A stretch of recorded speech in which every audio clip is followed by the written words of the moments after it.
Olá, você já ouviu falar alguma vez a palavra pós-venção e sabe o que ela significa?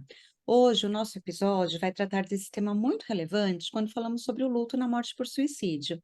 Se você não sabe o que é ou se tem interesse em conhecer mais sobre o assunto, fique com a gente até o final dessa conversa.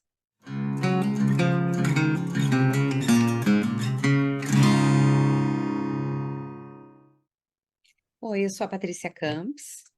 E eu sou a Isabela Guedes, nós somos mestres e doutorandas em psicologia clínica, e esse podcast é uma realização do Laboratório de Estudos e Intervenções sobre o Luto, o LELU, da Pontifícia Universidade Católica de São Paulo. Talvez você saiba da importância do tema que nós vamos abordar aqui hoje, mas não sabe que ele tem esse nome. Por essa razão, nós vamos começar trazendo a definição do que é pós-venção. Segundo os estudos da suicidologia, pós-venção é toda a ação realizada com o objetivo de cuidar do luto de pessoas que perderam alguém por suicídio. Nós queremos enfatizar que o luto por suicídio, ele é diferente de quando a morte acontece por outras causas. E ele é o único luto cujos cuidados recebem esse nome específico. Então, já que nós mencionamos esta especificidade sobre o luto, vale fazer aqui um parêntese para a gente lembrar que o termo sobrevivente, no Brasil, é o nome que recebem as pessoas que perderam alguém por suicídio. Então, veja, né, esse luto também, ele é o único em que os enlutados recebem um nome específico. Sobreviventes são as pessoas que estão enlutadas após uma perda por suicídio, e pós-venção são as ações destinadas a cuidar do luto desses sobreviventes. Acho que vale pensar, né, Isabela, que o suicídio é um tipo de morte muito violenta e que envolve muitos fatores. Tamanha a sua complexidade, é necessário que haja um esforço de toda a sociedade para sua prevenção e também para cuidar do luto daqueles que ficam. Por isso, nós precisamos falar sobre as responsabilidades que a mídia tem ao noticiar uma morte por suicídio. Faz diferença a forma como essa morte é noticiada, tanto que a gente pode pensar que a Organização Mundial da Saúde publicou orientações de como isso deve ser feito pelos veículos de comunicação, devendo-se tomar um cuidado duplo, tanto para não provocar o efeito contágio, como para não potencializar o sofrimento dos enlutados sobreviventes. O contágio, ele é um efeito que pode acontecer após um suicídio e ele se caracteriza por uma sequência de outros suicídios. E isso pode acontecer por algumas razões. A gente pode pensar, por exemplo, quando é divulgado o método do suicídio, e aí nós podemos ter esse efeito contágio em relação a este método. Ou quando é atribuída uma causa com a qual as pessoas se identifiquem. Por isso, é fundamental que nós não devemos enaltecer ou glamorizar um ato suicida, explicando-o como sendo uma decisão corajosa quando a gente aborda esse tema divulgando, notícias sobre o suicídio. E até porque, né, Patrícia, quando a gente fala aí quando a gente tenta, né, explicar um ato suicida, que é um ato, que envolve muito desespero, muita desesperança, e quando a gente tenta explicar isso, né, pelo viés, de um atributo moral, como a coragem, por exemplo, né, a gente não está olhando para esse fenômeno de uma forma mais ampla, né? A coragem é um dos mitos que, quando a gente pensa culturalmente sobre o suicídio, a ideia da coragem ou da fraqueza são mitos que envolvem esse tipo de perda. E a gente, né, também precisa desconstruir muitos mitos para que a gente possa oferecer um cuidado de saúde preventivo e também em relação ao luto para essas pessoas, né? A gente precisa pensar que, além da questão do contágio, outra questão bastante delicada é o respeito ao sofrimento dos enlutados, né? Cada um de nós, enquanto sociedade, não só nós como profissionais de saúde, mas como uma responsabilidade coletiva, a gente tem o dever de se empenhar em ser um agente de proteção à saúde.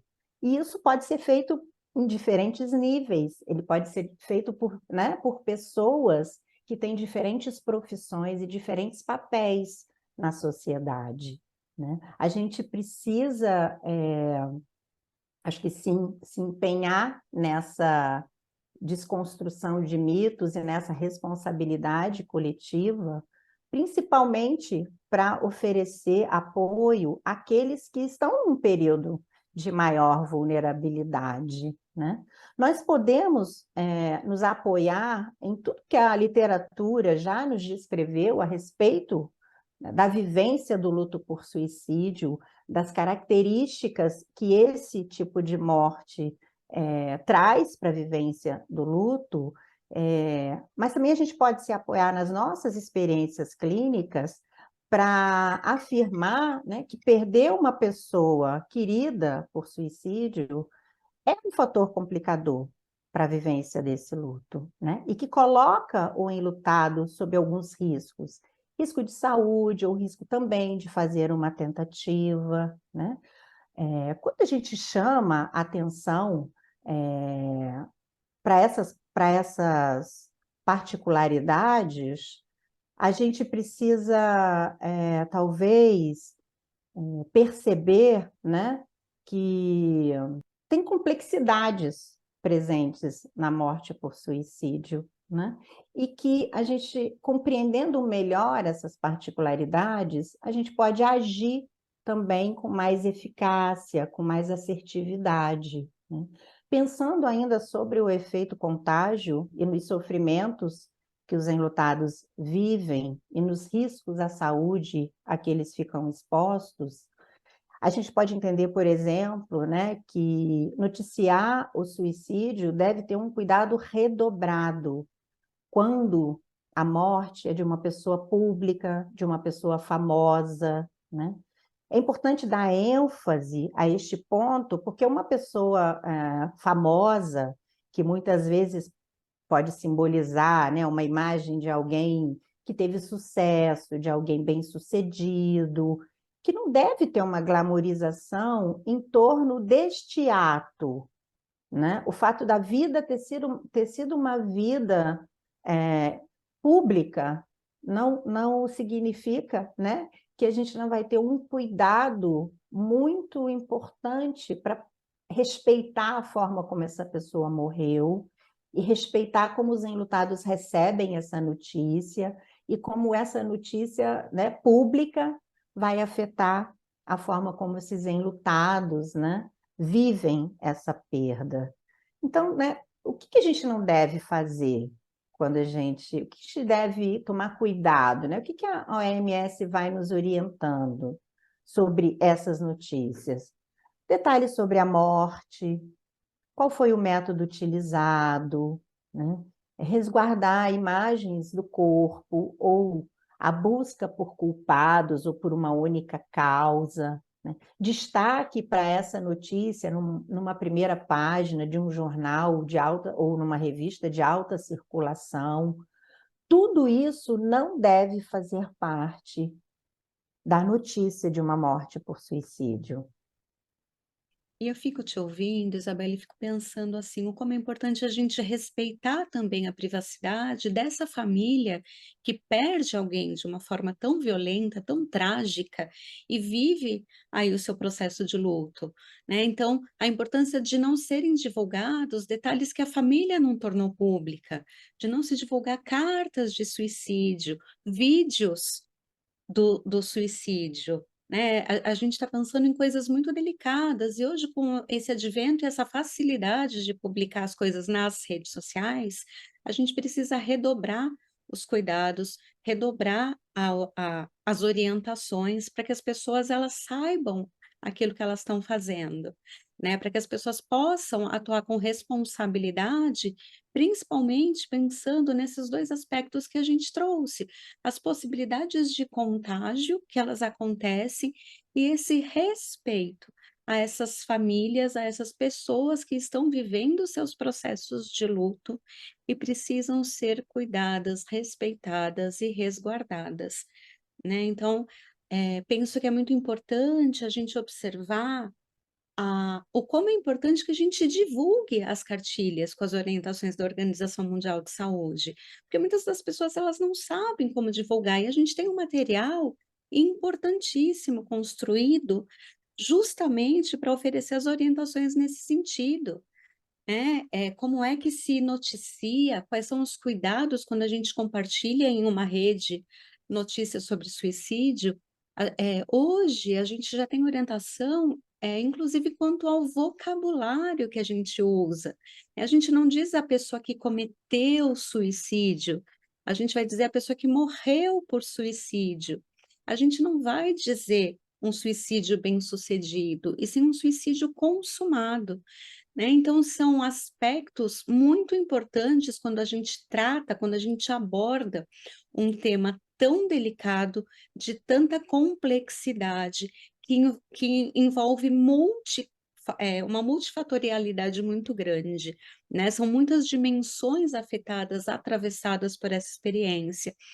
E como nós falamos, né, nesse episódio, a nossa responsabilidade como profissionais de saúde em nos implicarmos nessa divulgação e nos implicarmos no reforço a estes cuidados, a essas medidas que a gente tem, para não potencializar o sofrimento de quem fica. Então eu acho fundamental que a gente traga, que a gente fale sobre esses temas, que a gente possa orientar, que a gente possa acompanhar e que a gente possa resguardar as pessoas que estão vivendo seus processos de luto. E a ideia, né, da gente ter essa conversa, e também transmitir muito do que nós podemos desenvolver sobre esse conhecimento, eh, nas nossas aulas, nos nossos encontros, na divulgação, na leitura de textos sobre o tema, e o quanto, especificamente hoje, nesse episódio, falar sobre o papel da mídia também como, eh, prevenção e pós-venção, né.